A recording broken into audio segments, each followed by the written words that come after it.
পিতা পুত্র পবিত্রাত্মার নামে আমেন। যে সত্যিকারের ভালোবাসে সে সবসময় চায় তার প্রিয়জন তার সঙ্গে থাকুক এবং কখনো দূরে না যাক। যিশুর মনেও ঠিক এমনই অনুভূতি ছিল যখন তিনি পেরেদূতদের বললেন, আমার ভালোবাসার আশ্রয়ে থেকো।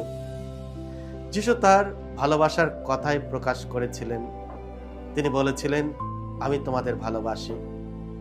ভালোবাসার প্রকাশ দরকার, না হলে তা নীরব ও অপ্রকাশিত থেকে যায়।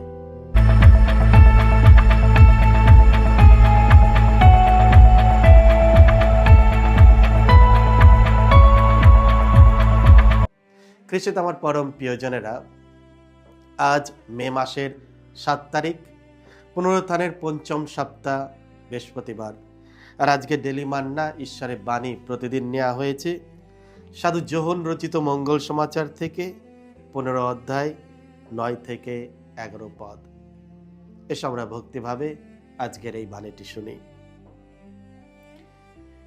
এই জগৎ ছেড়ে পিতার কাছে যাওয়ার আগে যিশু তার শিষ্যদের এই কথা বললেন, পিতা যেমন আমাকে ভালোবেসেছেন আমিও তেমনি তোমাদের ভালোবেসেছি। তোমরা আমার ভালোবাসার আশ্রয়ে থেকো। যদি আমার সমস্ত আদেশ পালন করো তবেই তোমরা আমার ভালোবাসার আশ্রয়ে থাকবে। আমিও যেমন আমার পিতার সমস্ত আদেশ পালন করেছি আর আছি তার ভালোবাসার আশ্রয়ে।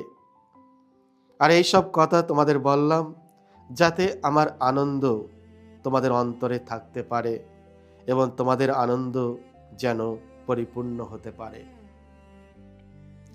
এই হলো প্রভু যিশুর মঙ্গল সমাচার।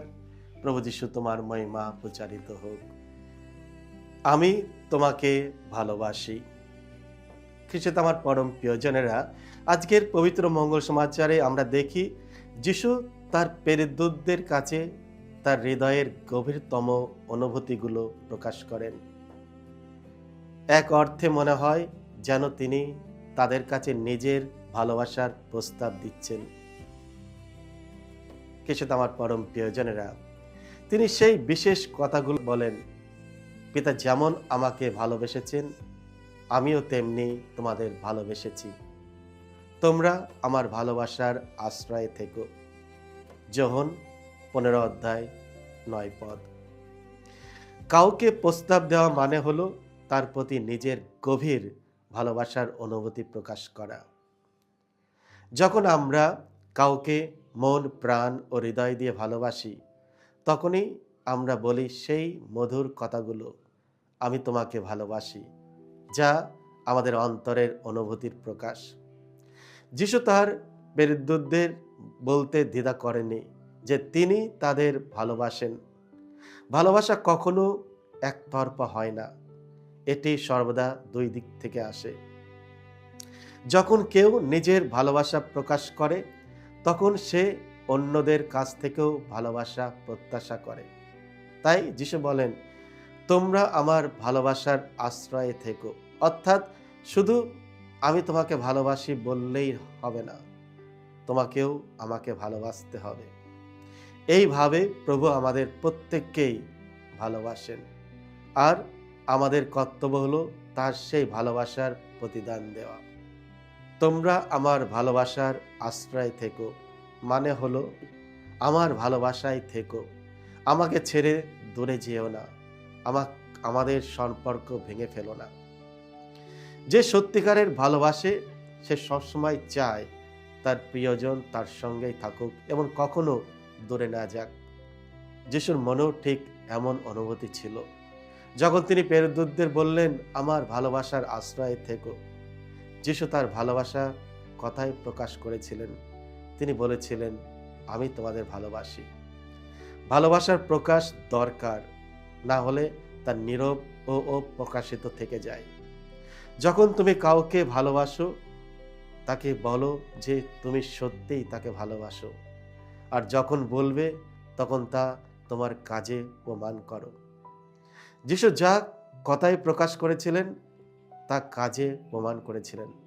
নিঃসন্দেহে তিনি সর্বশ্রেষ্ঠ প্রেমিক এবং তার ভালোবাসার কাহিনী পৃথিবীর সবচেয়ে বড় এবং মহান প্রেমের গল্প। তার ভালোবাসা এতই সত্য অসীম ছিল যে তিনি সমগ্র মানব জাতির জন্য নিজের জীবন উৎসর্গ করেছিলেন। ক্রুশের দিকে তাকালে আমরা সেই অসীম ভালোবাসা দেখতে পাই। এইভাবে আমরা যিশুর মধ্যে দেখি তার কথার সঙ্গে তার কাজের সম্পূর্ণ মিল আছে। কিন্তু অনেক সময় আমাদের ভালোবাসা উপরের স্তরের হয়। আমরা কথাই বলি কিন্তু কাজে প্রমাণ করতে পারি না। সত্যিকারের ভালোবাসা কোনো দ্বৈততা নেই। যদি কেউ শুধু কথায় ভালোবাসা প্রকাশ করে কিন্তু কাজে তা দেখাতে না পারে, তবে তা প্রকৃত ভালোবাসা নয়। খ্রিস্ট আমার পরম প্রিয়জনেরা, আসুন প্রভু যীশু খ্রিস্ট আমাদের যেভাবে ভালোবেসেছেন, সে ভালোবাসার প্রতিদানে আমরাও তাকে আমাদের মন, আমাদের প্রাণ, আমাদের হৃদয় দিয়ে ভালোবাসতে চেষ্টা করি আর বলি, হে প্রভু যীশু, আমি তোমাকে ভালোবাসি। সকলকে জয় যীশু। ঈশ্বর আপনাদের সকলকে আশীর্বাদ করুন।